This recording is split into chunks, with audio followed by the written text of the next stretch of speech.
What's up, y'all? The Nose is on the watch again. But welcome back. I hope you enjoyed not just the first video, but the recent uploads that we've posted. And if you are watching this right now, I appreciate you for tuning in, and I hope you get something out of this. Thank you in advance, and I hope you stay for the whole vid. Welcome to what I've learned this week, part 2. Let's tap in. Overall, this week has been a weird one. Not too bad, not too good, but just a little bit of everything. So where I want to start is I went to the gym recently, super early, and it was this older guy. He was just happy, and so it kind of shifted my mood in a way where I just wanted to be happy myself. And he said to me, as we were in dialogue, he said, "You'll be doing yourself a disservice thinking too far back or thinking too far ahead. So just be where you are." And I know it's cliche, and I know you're probably tired of hearing it, but it's a practice. It's something that we have to keep practicing on. Good moments make us think too far ahead or too far behind. Bad moments make us think too far behind or too far ahead. But being right where we are, it's hard to be there. It's hard to be there for a number of reasons. But I think what's most important about being there is that you can acknowledge every feeling that you feel then. So just being where you are, living where you are, and trying to be where you at is super important as we get older, because there's so much happening around us that we're just all over the place sometimes, and we don't even consider being where we are because we're thinking about ourselves tomorrow. We're thinking about where we once was. We're thinking about where we could go. We're thinking about how we could help. We're just thinking about so much, and we're not thinking about ourselves and who we are now. And that's something that I'm struggling with, because I hope and I plan to be successful in whatever form or way that works and what is designed for me. So I'm always thinking about it. I'm also always thinking about where I was and how far I've come and how much work I still have to do. It's okay. Effort doesn't go unnoticed. So as long as you're trying, that's all I can say. My next point is, I was talking to my brother recently, and just having a real brother-to-brother, heart-to-heart conversation.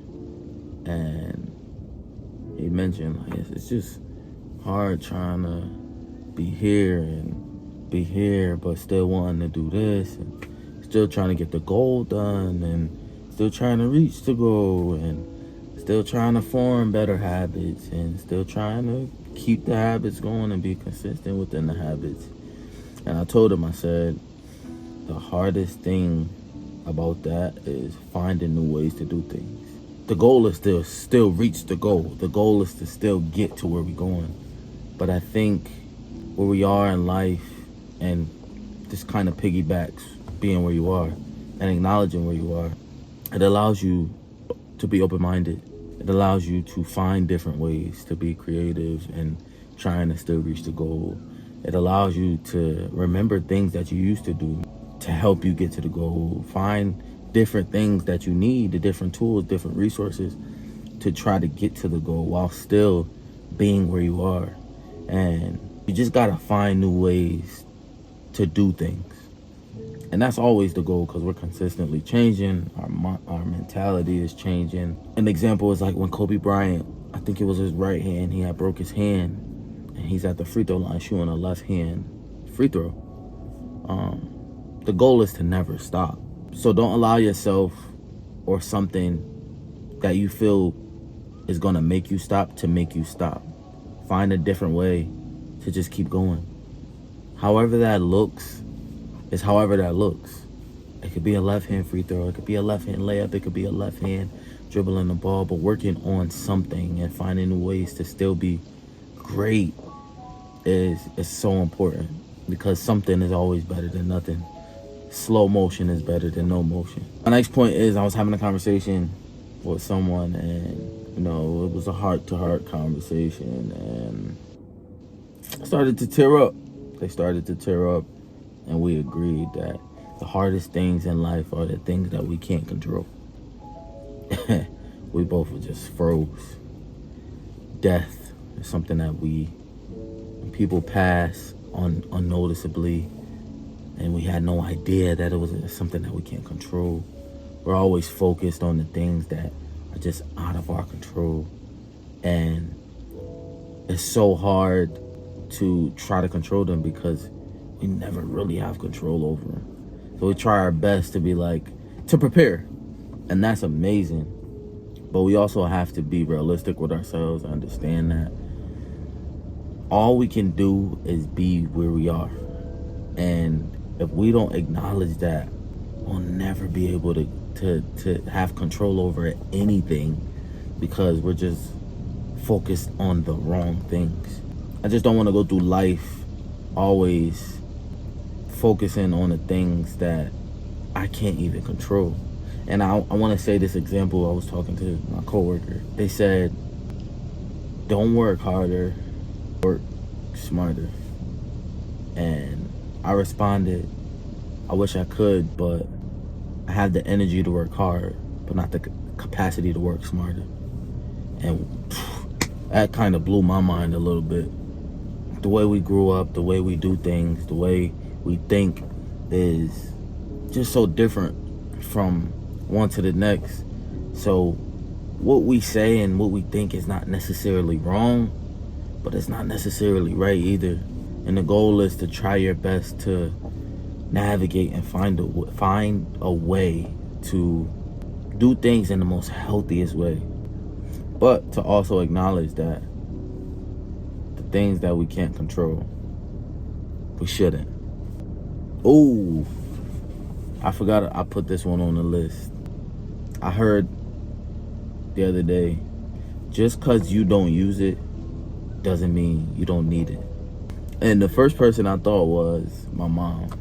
As a kid, she used to always buy groceries, and every time she came to the fridge or the cabinet, there was never anything left for her.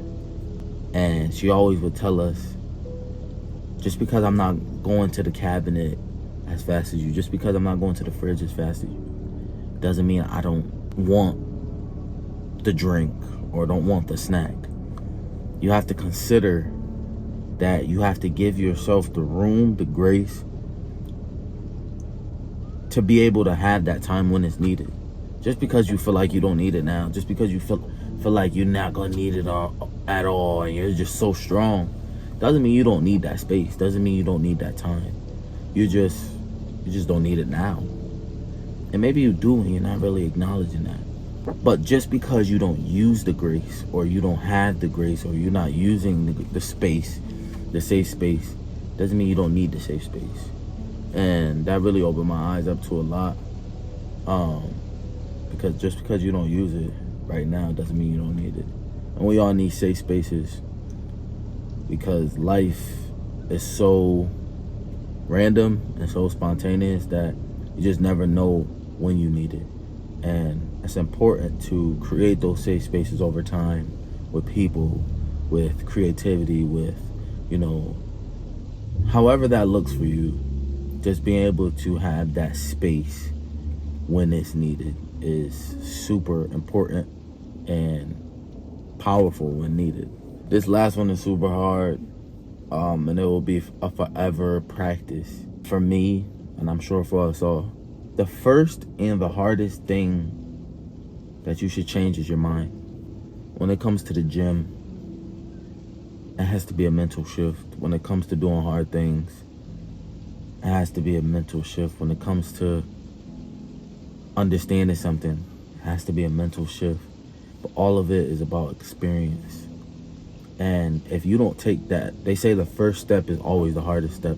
the first million is always the hardest million. If you never take that first step, that first chance, that first opportunity, then you probably never will. You have to remember and understand that you think you need more of a reason, but the reason is right in front of you. And fear is overtaking you, and doubt is overtaking you.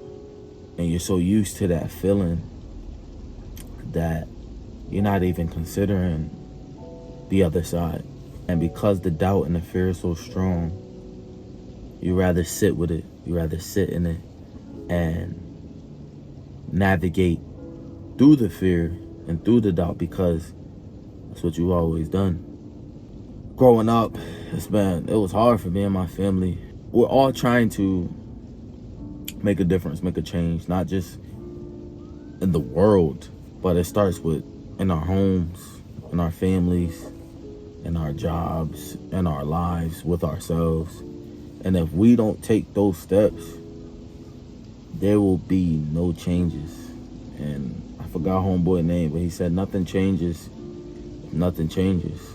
So maybe if there is going to be the change, let me be the first one. And there's a lot of work that I need to do on myself, my environment, my circumstances, my situations.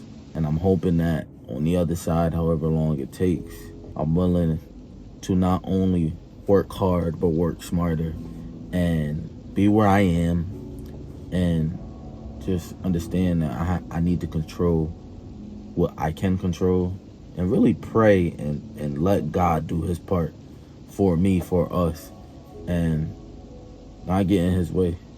So yeah, that's what this week has been about.